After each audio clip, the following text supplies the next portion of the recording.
Thank you so much, Emily, and thank you everyone who could make it to the EdTech Uncommon Table.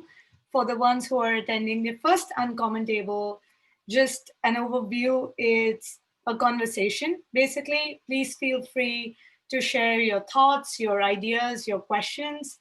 You can post it on the chat if you wouldn't like your questions to be said by yourself. You can ask Emily, Jen, or me to say it aloud.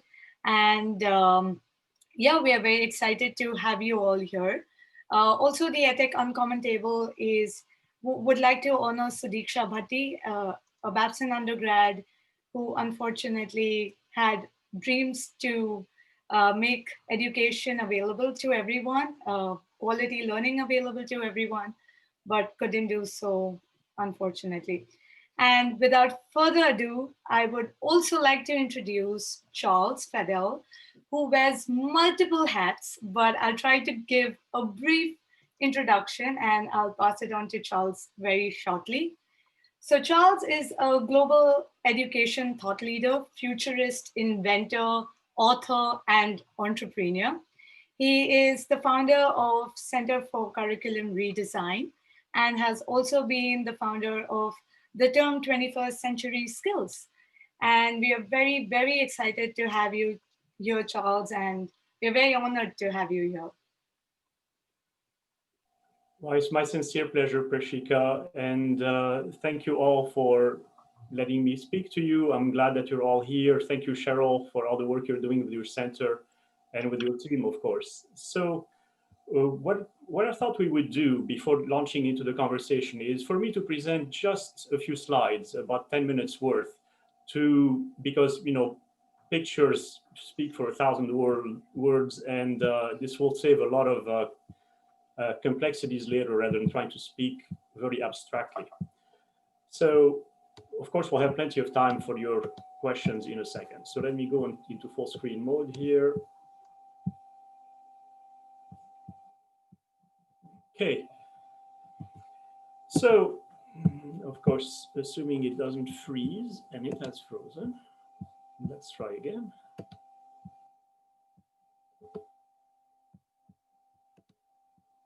Here we go. Okay, so these were the questions that Prashika sent me. I'll let you read so we don't have to have extra cognitive loads. Just read on.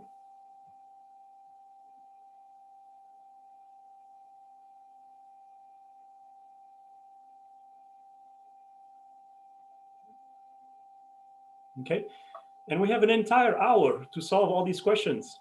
Piece of cake. After all, you are Babson students.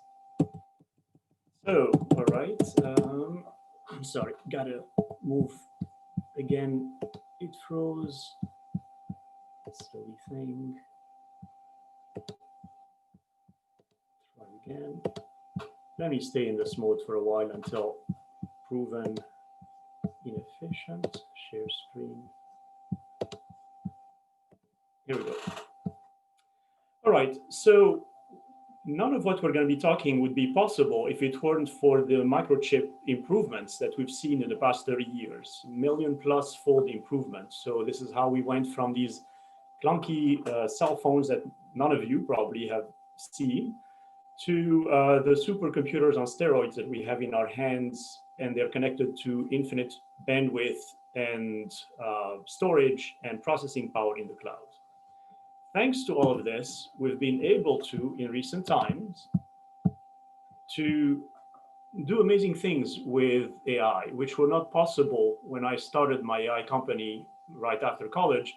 We could only compute 3 layers of neurons. Now we can compute hundreds of layers of neurons. And as a result, we can do amazing things such as mimicking, in this case, mimicking, a painting by Rembrandt. So what the AI did was to ingest all of Rembrandt's painting and come up with a composite, an analogy. You've seen yourselves examples all over the web about the same thing happening in poetry, in music, etc. But the one thing you don't see very often is, beyond the hype. So going beyond the hype, the data that's needed for these endeavors is enormous. For example, the AlphaGo experience that Google talked about would take 6,800 human years to acquire the same experience. So of course, computerized systems can do so very quickly, but it's an enormous amount of data that's needed. This is not trivial. Then they can confuse very easily, whether it's a face or a face. Well, we know what a face is. An AI, neural network AI, would consider both faces because they have the right features. And if you look at the little screenshots at the bottom with the dots, whether it's a robin or a cheetah depends on very, very, very few pixels. And so you can confuse a stop sign with a speed limit sign by just having a few areas of the stop sign taped. So you see these systems are brittle.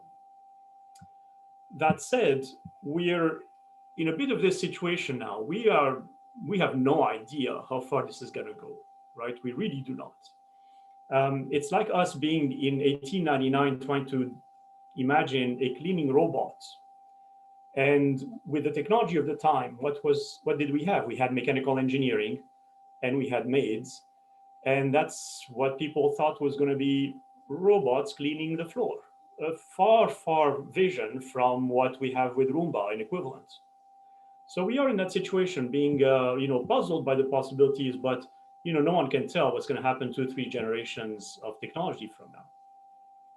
One thing we can tell from other technologies is that we tend to overestimate them in the short run and underestimate them in the long run. Think of the internet, for instance. It took 20, 25 years before it became visible to consumers, and then it exploded. But during those 20 to 25 years, no one could imagine that any consumer would in their hand receive a Groupon coupon from your favorite coffee store while you're walking by that coffee store. Well, now you can. So let me see if I can return into slide share mode and if the tool, yeah, it's working again. So of course, we're going to see substitution effects, what economists call substitution effects, right? So Goldman Sachs has gone from 600 traders down to 2.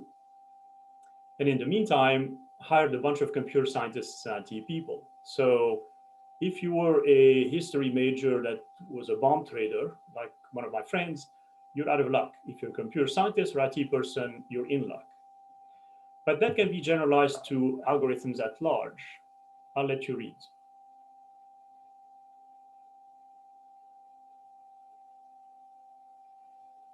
So a lot of this conversation is not specifically about AI, really. It's about technology at large, algorithms at large, and a specific section of them being AI-centric. So it's not, when you read about these things around the world, it's really a giant mess of what people mean by AI. It's almost being used as a marketing term to mean anything data-centric, right? So, and that's how you get VC money, is by calling it AI, even if it's not necessarily AI.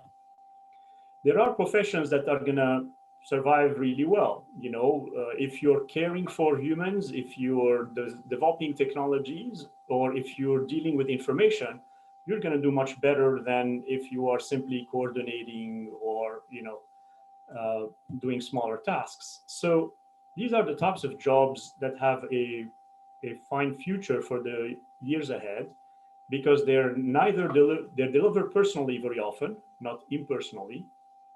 So they cannot be offshored, and they cannot be automated too easily either. These are the 2 dimensions you can think by: offshoreability and automation.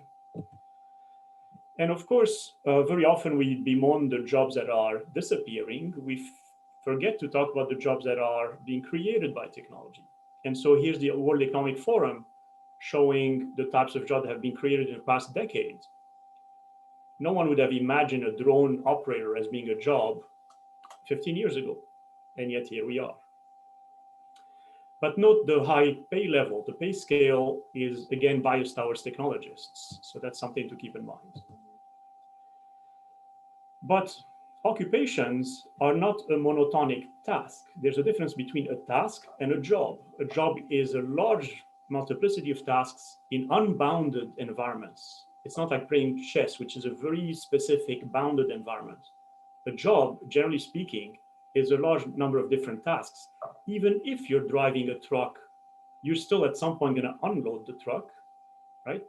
So it takes a lot more than just a monotonic task. And that's what AIs are very, very good at, single tasks, but they're not good at jobs. There's a difference. Jobs require not just knowledge, you see from this chart, but also all sorts of qualities and characteristics, such as resilience and critical thinking and so on. So consider knowledge as being a necessary but not sufficient condition. It's how you behave and engage in the world, how you reflect and adapt. That's what makes a difference. So what are we to be? We are in essence to become more versatile, like Swiss Army knives. Whatever the circumstances throw at us, we can adapt because we have a basic tool and we can sharpen that tool. So if we need to be a better knife or better scissors or whatever, at least we have a solid basis from which we can improve. So it's a question of being both a generalist and a specialist, not one or the other. Specialization has taken us so far, but right now, if you cannot have a conversation with your lawyer or your financial advisor or your doctor, that doesn't help you, right? So you have to have enough of a background in all sorts of things so you can have conversations with your marketing departments and your engineering department, your finance department. You cannot say, well, that's not something I understand. You have to be able to challenge each other and to understand each other. So the boundaries between these professions need to be porous, not hard. And that means we're going to have to learn about a lot of different things, including engineering, including whatever, when we are dealing with these complicated situations. So a framework through which we can understand what's required is really as such. First, your knowledge. You have to learn modernized disciplines, data science, engineering, entrepreneurship, social sciences, not just the traditional ones you learn in school. You have to also learn higher order thinking skills and psychomotor skills. What's inert knowledge? That's useless. You need to have critical thinking associated with that. You need character, how you reflect, how you behave and engage in the world. And then you have to be able to reflect and adapt, given that in this century, adaptation to a volatile and uncertain world is at a premium. So the big challenge for us is really going to be about how to work with AI and become much more augmented in our intelligence than consider it simply a substitution mechanism. Of course, there will be some substitutions, but as for every technology in history, we don't employ a lot of people to carry things across long distances. We have cars and trucks. So, of course, people had to learn how to drive cars and trucks, and there are fewer of those that are needed than people to carry loads on their backs. Well, everybody upskilled themselves and are able to do more than just carrying loads on their backs, etc. That has been the march of humanity. The challenge is to do so very fast, because this is no longer a slow change as we have seen for millennia. It is a much, much faster change. And now to the final question, and then we'll open this up for your questions and comments. How are you changing education? So first of all, there's a lot of efforts going on around the world. That's the good news. And there are tons and tons of options. Whatever suits you, whatever you want to get involved with, that's out there. But there are also a lot of problems, at least from what I've been able to detect around the world. And the weaknesses are as follows. First of all, low scalability. A lot of efforts are not reaching scale. Why? Because first of all, there's poor market segmentation. You, of course, understand marketing segmentation, but you would be surprised how many of my education colleagues do not understand that you cannot deal with the entire population of the planet the same way. And they get confused in these constant conversations about how do you deal with the top 1%, the bottom 25%, India versus Finland, and on and on. It's a giant mess in their conversations because they don't understand market segmentation. Second, even in a given market segment, there's simply too many options. It's confusing, and everyone is pulling that blanket to their side, and it rips the blanket. Lastly, change management. This is something that corporations and individuals like you are keenly aware of, but that's not even language that's used in education situations. You know, literally the wording change management is not used in education circles at large. Only now, only recently is it starting to creep in, but that's a concept that didn't have to use because for decades, change was so slow. They didn't have to do much really. And now change has to be a lot faster. Then there's the issue of large and patient capital. You'd think that only companies are impatient, but to my surprise, the nonprofits, foundations are impatient too. And they don't give you very large capital. You have, a few hundred K, a few millions, but it takes, if you think about it, just in mathematics alone, we spend $280 billion a year teaching math around the world every year. It is incredibly hard to get even $3 million, one shot, 3 million versus 300 billion, roughly speaking, a factor of 100,000 difference to change what we teach in mathematics. It's that silly. So there's a ton of money out there going in the wrong directions. And then there's the technology as a panacea mindset. Education technology circles, in which I belong, very often has this naive view of technology. It will solve everything. Before you guys were born, CD-ROMs were going to solve everything. Then DVDs were going to solve everything. Then whatever. There's, the personal PlayStations were going to solve everything. AR, VR is going to solve everything. AI is going to solve everything. No, they won't. What we can do with technology and use it wisely to augment the teachers, the students, what we all do, but it's not a panacea. And so to conclude, we really have to transition ourselves from this mindset that's more academic about what's needed in education to a much more rigorous way of addressing the challenges we face in a systematic, deliberate, comprehensive, and demonstrable way. That's the challenge. That's what we do as a center. And I'm very happy to answer your questions. If anyone would have a question, thought, opinion, please feel free to unmute yourself or let Emily, me, or Jen know, and we could read it out as well. Wow, this is a first. So I'd love to ask the question because Charles, thank you. This is a great context setting and landscape, and I could go deep in a million questions. But one question is where you ended by saying more of an engineering mindset, and we're actually seeing that a lot of business schools are creating degrees between engineering, design, and business. And we're seeing more and more of the engineering design mindset that are having, the senior positions in organizations. What is the engineering mindset? How would you characterize the engineering mindset? Well, I have 4 words that I keep hammering over and over. So you go to a teacher and you say, do you teach everything we just talked about? Every teacher will say, yes, of course I do. But you start challenging them in a gentle way, but you challenge them. Your faculty, you say, tell me again, how are you teaching critical thinking? How are you teaching curiosity? And then you start asking, as in total quality management mode, ask why 5 times, right? And you will see that none of them can respond to the following sequence. Are you being deliberate, systematic, explicit, comprehensive, demonstrable? By the time you reach the 4th or the 5th, everyone has collapsed, saying, okay, I give up. Well, an engineering mindset is to be exactly that. Again, deliberate, systematic, explicit, comprehensive, demonstrable. So to the extent that we can have conversations like that in education, we'll make progress. Otherwise, if we're going to have conversations like, should we be constructivist or not, or how can we never end up anywhere.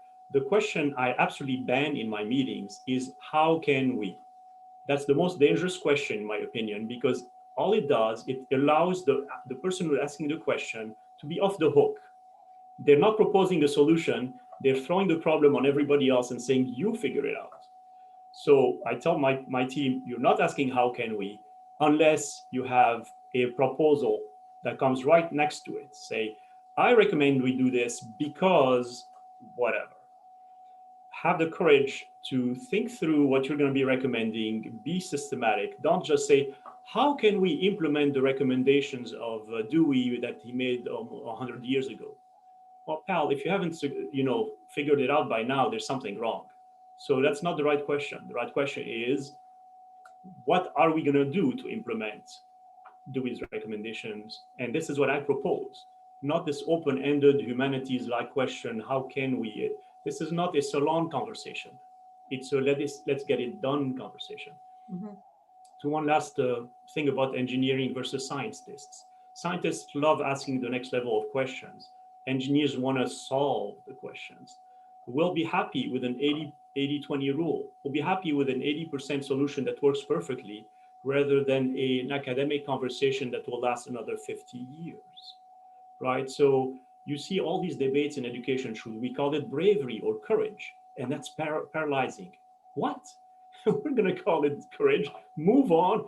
And if somehow we're wrong, we'll fix it. But come on, we're not going to spend 50 years debating whether it should be called bravery or courage. Yeah, couldn't agree more. It's the entrepreneurial approach. Take an action and then learn from that action. Exactly. I have others, but I'd like to leave it for some other people online who came here. And even if you don't have a direct question for Charles, what might be interesting for Charles and all of us to get a sense of, because we usually do introductions, is why did you jump on this call? What did you want to know? What interested you about this topic that has you sitting here at 1 o'clock in the afternoon? And anybody, please unmute and please jump in and tell us. Cheryl, we have a couple of questions that are starting. It takes people time to type in the chat. So we've just got a couple. I'll vocalize on their behalf if you don't mind. Sure. Mr. Fadel, something I've been noticing while studying at home is the number of resources available for free online platforms like Coursera and others that we know about offer thousands of specialized courses free of charge. Does this abundance of material and low cost threaten how we see and pay for education today? Well, first of all, I think it is, I guess the quick answer I have is probably not. Sure, it's upending the cost structures of higher ed, but let's face it, it has gone out of line. Sorry to say this at Babson, but Hey, we know it. This is no secret. Costs of higher ed have multiplied by a factor of 400%. So in 30 years. For 400% in 30 years, that's just not acceptable, right? And that has created a situation where other offerings have stepped in to say, well, okay, you cannot afford an entire year, an entire 2 years or 4 years. Why can't you, at least you can afford 6 months and at a much lower rate because you don't have to have buildings, you don't have to have facilities, etc. However, the reason why this is not necessarily the only model by any stretch is now people have wisened up. If there's one good thing about COVID, is that it has shown the importance of being face-to-face and working together. And so I'm so glad in a sense that this has happened because, before that, everyone was saying, oh, you can do everything online, just do that. Well, yes, and really no. Sure, can you learn about philosophy online? Yes. Would you learn it far better in a classroom with people having interesting conversations about philosophy? Yes. This is a very narrow channel. No escaping it. This is a narrow channel. It takes away a lot of the possible hallway conversations and socialization and so on. Those are necessary for an education. So that's where we get into the difference between training and education. Can you be trained online? Yes. Can you be educated online? Not so sure. And for all of those who are saying, oh yeah, distance learning, video, etc., that's great, great, great. Well, look at them now. Everyone, particularly in K through 12, has collapsed. Parents have have found new appreciation for the teachers because they cannot stand their own kids at home. So imagine standing 30 kids that are not your own in a classroom. All of a sudden, teachers are heroes again. So yes, sure, there are some challenges. Higher ed needs to wisen up about its cost structure, like any industry. Okay, that's bloated, sorry to say, but it doesn't mean it should just disappear lock, stock, and barrel. That's just not wise either. So, like everything in life, it's an end curve. You have to find the right dynamic equilibrium.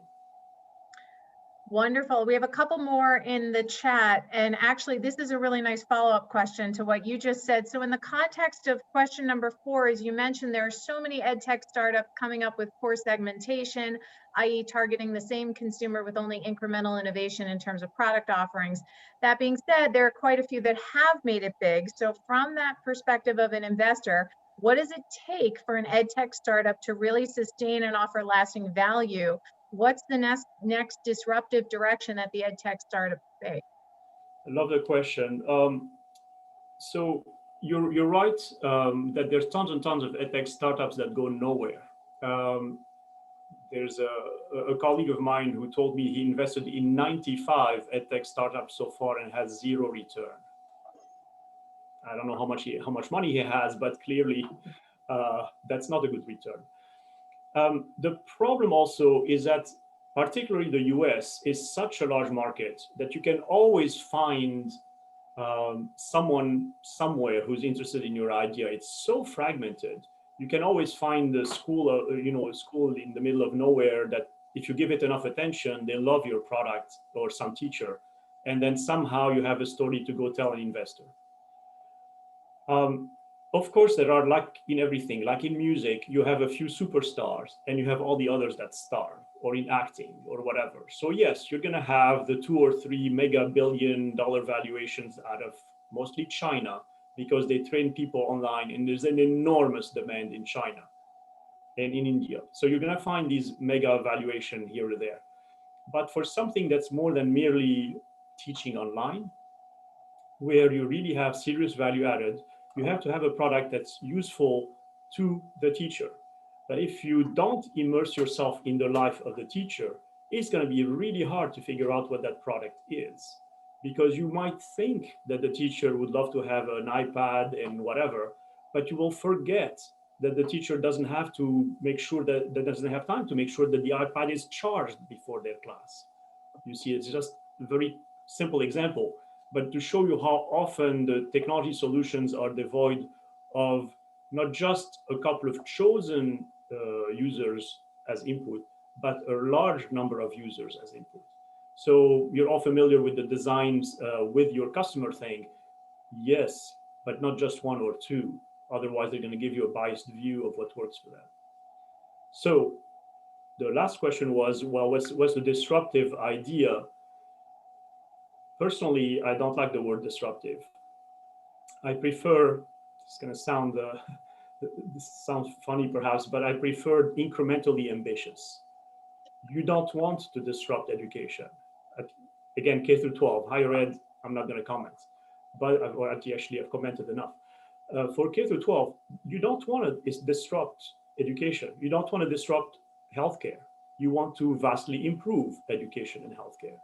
Disrupt is the wrong term to use with people who consider these things as life critical, mission critical. So marketing number 1, just stop using that term in education or healthcare. Now say we can vastly improve the system by doing what? Well, as I said, there are two sides really. There's the academic side, how you teach better, and there's the administrative side, how to make the logistics go smoother. There's plenty that is being done on the administrative side, not a problem. On the how to teach better side, that's the tough part. That's what everyone's trying to crack. And it really starts, in my opinion, with helping the teachers first and foremost. All the cool things that you find out there about, well, if I measure enough of their, eye movements, somehow it will tell me whether they're learning or not. That's amusing stuff. That's ridiculous. It's very much like telling what's happening in a building by looking at the lights that go in and out of the various floors. Somehow you're gonna somehow ascertain what's going on inside the building. So there's tons and tons of hype about these technologies. It's always easy to find someone to fund you because, hey, VCs like hype too. So do I. But the stuff that's going to go to scale and really make a difference in education is much harder to find. And in my opinion, it's incremental, it's not radical. And in my opinion, it takes a lot of hard work looking at what the teachers need. Awesome. Thank you, Charles. We have quite a few questions, both that are coming in publicly as well as a couple of you private messaging me.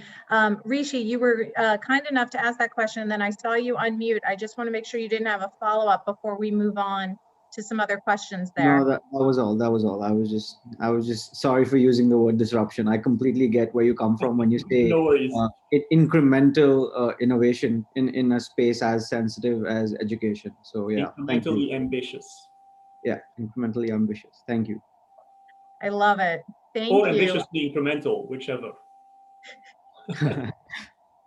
John Paul, thank you for your question. Do you want me to vocalize it on your behalf, or do you feel like unmuting and asking yourself? I know you try to jump in here. I do want you all to feel comfortable asking your own questions. I don't have to read them for you. I'd hope that you were asking the questions, but I can ask for myself. Thank you for coming on, for availing this forum. My question is simple. How can Charles, Mr. Fadel, relate the advances in education technology to the situation in emerging economies like in Africa? I mean, there's all these leaps and bounds of technology, AI, and the rest of it. But in Africa, there are places where they only have electricity for a few hours in the day, among other challenges. And how do you advise that type of societies to catch up to the AI advances in education? How can they take advantage of all these advances in education? Thank you. Sure, Paul. So look, this is where market segmentation, as I was saying earlier, matters so much, because the recipes, the needs of one quartile of the distribution are not the same as the other quartiles. So, you can't just transpose something that's working in Finland and just throw it somewhere in Africa and say, of course it's going to work. That's ridiculous, right? So the thing that, we're involved with South Africa, and we can see the range in South Africa across a number of stratas, from the most rural to the most urban. So that segmentation is key, because you have to decide what is the segment I'm going to target and what are the needs first and foremost. If they cannot have electricity, or even worse, if they don't even have safe water and food and whatever, that's what you need to solve first, never mind the AI. A few years ago, I was invited to the Dominican Republic 4 times by the president, who was a Harvard graduate. And I had a great time, except that he was trying to get us to teach the teachers how to embed 21st century skills, but they didn't even know whether they had 50,000 or 90,000 teachers in the country. I said, don't you think that's the first thing you should really fix? Have the teachers actually show up, register your teachers, pay them well so they actually show up and they don't open a little school on the side, and on and on.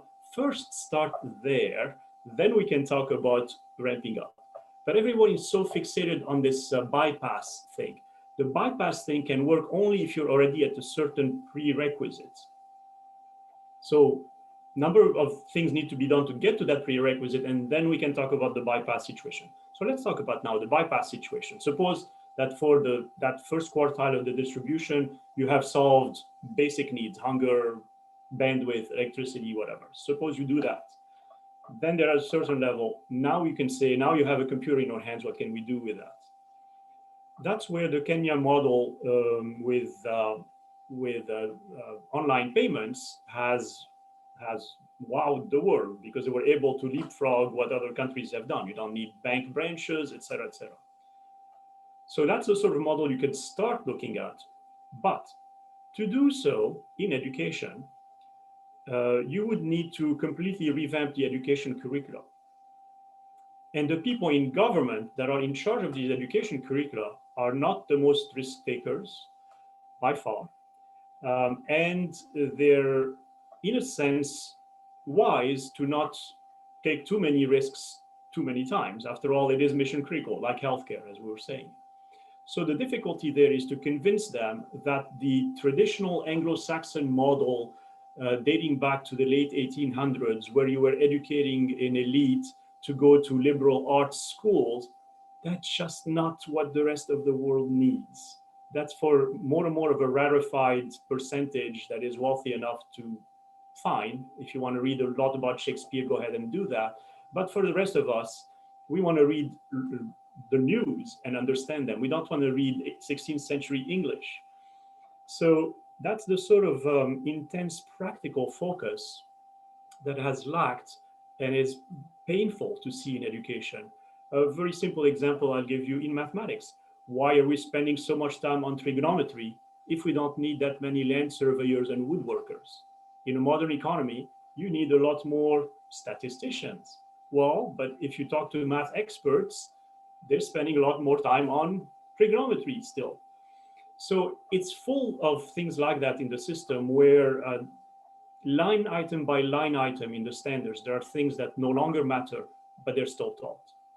And you cannot just take a chainsaw and say, I'm cutting out all of trigonometry. No, you have to go again, line item with a scalpel and just excise the little, fat here and there and here and there. And it's hard to do, and even harder when you deal with academia. Sorry, Babson, but very often academia can be very, very theoretical and not practical at all. And they will go and defend their cherished trigonometry because they did their PhD on it, rather than admit that the world needs far less trigonometry, far more data science, and far more entrepreneurship and far more social sciences than Shakespeare. So that's the big conversation going on. One last thing. You don't change the system if you don't change the assessments, right? Scorecards drive behaviors. As long as higher ed measures you by what happens, what matters for a traditional education system, you can change everything you want underneath. You're still going to bump into higher ed saying, oh, you don't have 4 years of algebra. Oh, sorry for that. You're not admitted. Rather than I'd rather have you have 2 years of algebra, 1 year of stats and probabilities, and 1 year of entrepreneurship. That would be a far better candidate, in my opinion. So that distortion is enormous. Scorecards drive behavior. And so all of us in our respective countries have to work at changing that entrance requirement. We change that, we unlock the rest of the system. Parents, educators, everyone will pivot and say, oh, these are the new requirements. Let's just go there. Charles, I've got 4 questions teed up for you right now. Looks like maybe 5 or 6 even potentially. I'm going to go a little bit out of order if you don't mind, because one I think is a good follow-up to what just happened. So Antonio, who had asked you about Coursera and other stuff, has a follow-up question saying you can be trained online but not educated. However, at what point does this line become blurry? And artificial intelligence can be molded with machine learning to resemble a teacher. And I agree that social interaction is important, but is it worth the investment and the possibility of collecting lifelong debts? That's a really... So there are lots of questions all rolled into one here. I'm going to just disentangle two. There's the issue of debt to, let's say, the worthiness of your education. That's the key question in the end, really. The teacher being done via AI, good luck. That's a long conversation. Prashika will send you a link to our book on AI in education. You can read it. You'll see why this is so far away. So that's not something I'm worried about, or neither should you. The real question you have is why so much debt? Okay. One part of addressing the question is higher ed needing to clean up their act about, too much fat accumulated over the past 30, 40 years. Okay, any corporation would be out of business by now. They need to do that. They need to really cut down on their costs intelligently. And you students have to stop going to a given institution just because it has the nicest climbing wall or the best sushi, okay? That's what we see a lot with students, sorry to say, but they choose, and their parents, they choose based on the bling. They don't choose on necessarily on the quality of education. So it creates this arms race between universities trying to create the bling, not the depth of education. So there's a wisening up on the students and parents side, okay? Oof, there's a lot to say here. But also, there's a wise choice of discipline. I'm sorry, if it's going to take you, let's say, $100,000 or $60,000 a year to get an anthropology degree, for which there's very little demand, and even when there is demand, you get $60,000 a year, it doesn't take a genius to compute the ROI. Sorry. So why won't you focus on what you can be good at and what can pay you, not just what you can be good at or what you like? There's a model out of Japan called Ikigai. I really, if you haven't seen it, I recommend you go and see it. Ikigai, I-K-I-G-A-I, Ikigai. It says that you should be, to be happy in life, you should do what you're good at, what you can be paid for, what interests you, because you can be good at something, but it doesn't interest you, right? What you can be passionate about. And what was the last one? Oh yeah, something that has value for humanity. If you do all four, you're gonna have a killer occupation, a killer job. If you do only one or some of them, it's not gonna be fully satisfying. So keep that in mind. And when you choose your profession, you choose to go into anthropology, you'd better be sure that you're not gonna accumulate so much debt that you're gonna live under debt. And if that's what you really wanna do, if that's more important to you than debt, then fine, do it. But at least do it with your eyes open. We have so many kids who go into it because it's such a maze. Their parents are not educated, particularly first generation students. They have no idea that they shouldn't get, $500,000 worth of debt for an anthropology degree. They just cannot compute an ROI. So there's all these complications that I've thrown at you pell-mell that need to be taken care of when we talk about the cost of higher ed. Thank you. Dream, do you want to unmute and ask your question? Hello. I have definitely some thoughts and disagreements on your thoughts about disruption. But my question specifically is, I'm really curious your conversation, your definition between educated and trained, because it's really fascinating that you separated that, and I want to know why, and how. Yeah, that's the first part of the question. Sure. I owe that definition to Woody Flowers, the late Woody Flowers, who was at Olin, right next door to you guys. Woody used to say, and I completely agree with him, that corporations are interested in training. We are interested in education. So an education does not presuppose something narrow. It presupposes something broad with a specialization, mind you, but still something broad, because you don't know what life is going to throw at you 20, 30 years from now. So we cannot educate you to the level of specialization of an insect where you can only do one thing. That's great for a company because they're trying to teach you technical skills specifically. For example, Cisco Networking Academy, how to use the Cisco routers. Okay, that's what training is, but that's not an education. Training can get you a job. An education allows you to sustain your career. That's a distinction. So can you get an education on Coursera? I'm sorry, training on Coursera? Yes. Can you get an education that's full-fledged on a system like that? Far more difficult. And so, just to help me understand, so thinking about these technical skills that are happening based on that list, the software engineer, et cetera, you would consider those a training, or consider those a career, or could they be both depending on how you see it or how people leverage their skill set? So if you go and take only a single course on coding, let's say you go to a coding academy and just code for 9 months and you get a job. That's training. If you continue learning on your own, you get more modules of all types, more certifications of all types, and you are wise enough to make it broad, meaning it's not only about computer science, but you do the things that students generally don't like in universities, which are all these prerequisites, all these general ed courses, all of these optional courses, etc.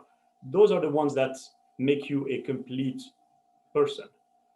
And it's very hard for a single person on their own on an online system to think that, you know what, I have no idea whether I'm going to get something out of studying, I don't know, Vietnamese religions, but there may be some nuggets that I'm going to find. It's very much equivalent to walking in a bookstore versus shopping online. If I shop online, there's no serendipity besides what the algorithm is recommending. That's not really serendipity. But if I'm walking in a bookstore and I find myself by random luck in something on, I don't know, as I said, Asian religions or philosophies or whatever, I might find myself suddenly interested. I might find something that opens my mind. That's what we're trying to generate in universities, the opening of a mind. And that's hard to do if you are constantly choosing a very, very narrow pathway that only gets you a job. So the trick is to do both. Things that get you a job and that open your mind.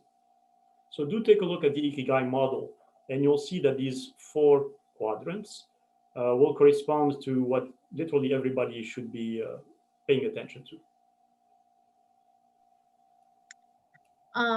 Dream, did you have a follow-up question or comment on that before we move on?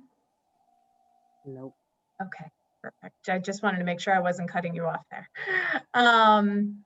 Mike, do you want to share something? Because you started to type something in the comments and I didn't know, my colleague Mike Bruni, if you wanted to chime in for a moment with a follow-up on that.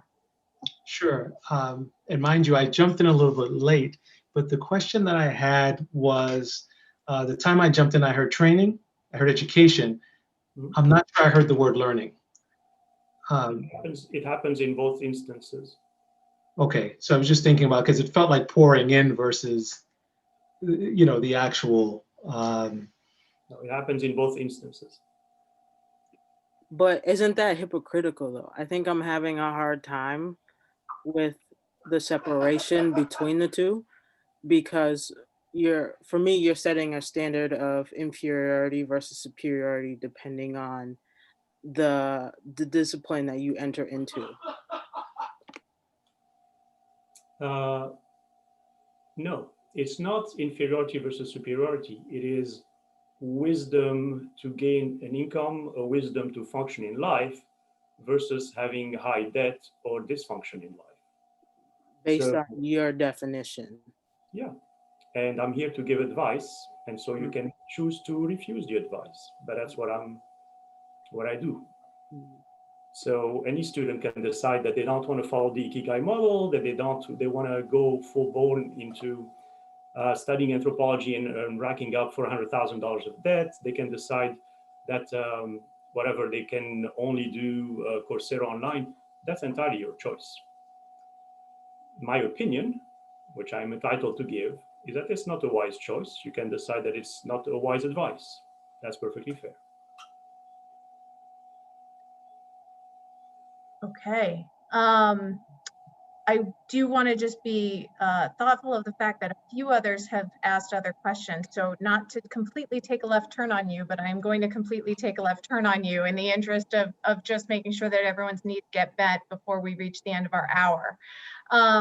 And someone has private messaged me a question. Mr. Fadel, do students lose out on a lot by not opting for STEM curriculums in the current business world?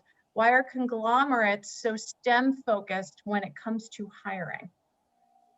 Well, that's because where the jobs are. It's not like we're making the rules here or anything.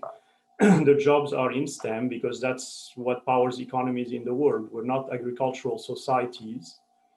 And there's only so much you can do when every discipline is becoming more and more quantitative. So for instance, if you think 100 years ago, what was biology? It was descriptive. If you wanted to know the difference between species, what did you do? You looked at the two birds and said, well, different beaks, different feathers, two different species. What you do nowadays? DNA analysis. It has become quantitative. A lot of disciplines are becoming a lot more quantitative. AI, going back to AI, is allowing us to apply quantitative mechanisms to a lot of disciplines. So for example, using natural language processing, you can decide whether the content of a sentence is sophisticated or not. So there are plenty of quantitative techniques that are invading humanities, whether it's history, literature, etc.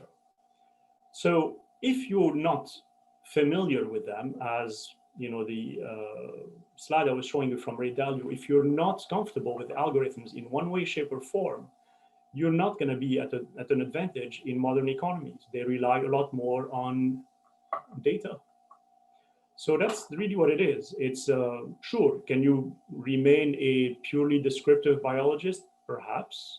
Perhaps there's a niche somewhere for that.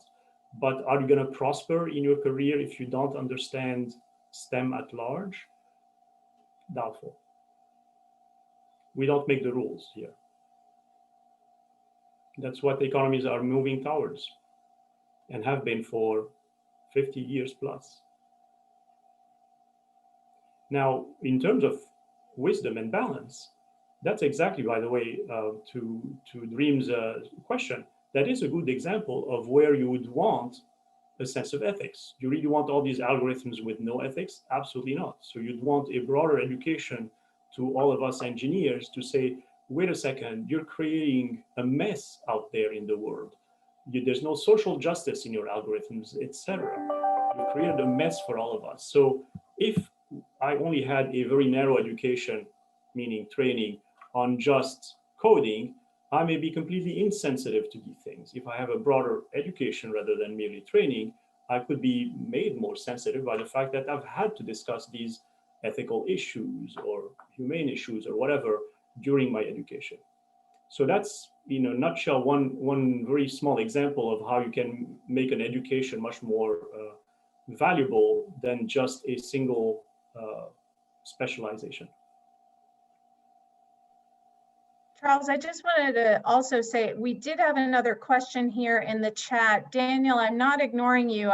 It was just going to take us in a very different direction, knowing that this conversation is so education focused today. But Daniel, I want to thank you for your question here. Charles, I don't know that you're, that we could do a whole other hour just on this one question around how is AI incorporated in the finance segment in regard to financial risks and uncertainties. In addition, how does AI prevent fraud and cyber attacks? I think the whole 2-hour session in and of itself. So Yes, Daniel, thank you for that. But not my, that's not my expertise. Sorry, I'm not in finance. I'm in education.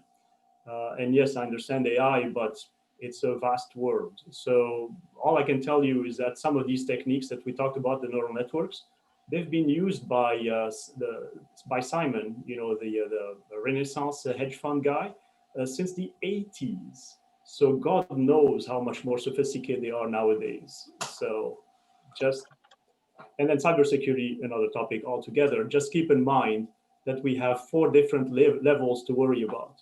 We have the level of our friends and colleagues inadvertently bumping into our personal things. And that's a level where a lot of us have sacrificed their privacy to the sake of Facebook and others.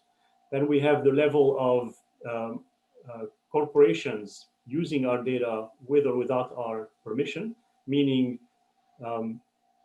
Facebook and Amazon recouping information about us without us knowing it. Then you have the level of being hacked by, a ransomware or whatever. And lastly, you have the level of being hacked by a country. And so for those of you, for example, who went to China, you were being hacked, and people would leave their phones behind here and go with a clean phone and leave it behind because they knew they were going to be hacked. So you have state level actors that are hacking you. So that's what you have to worry about at 4 different levels of worries. Okay, we are ending this hour right now. I would just like to thank everyone to come here, ask your questions and ideas. And Charles, thank you so much for sharing your insights or opinion. I know it's highly research backed and it may sound very surprising when we hear it first, but I think we'll take time to internalize what you said. I will also be sharing the resources Charles shared with me to all of you that would elaborate more on different aspects of education and technology. Charles, would just like you, do you have any closing remarks before we call it a day? No, I salute you all and I wish you the best. We need entrepreneurs to save the world, and hopefully you'll devote your energies to that and not just the corporate world. So help us all, help yourselves. Take good care. Yeah. Thank you. And Thank thank you you, so much. Prashika, for this convening. Thank you. Thank you, Cheryl. Thank you, you. Charles. Thank you. Bye-bye. Bye.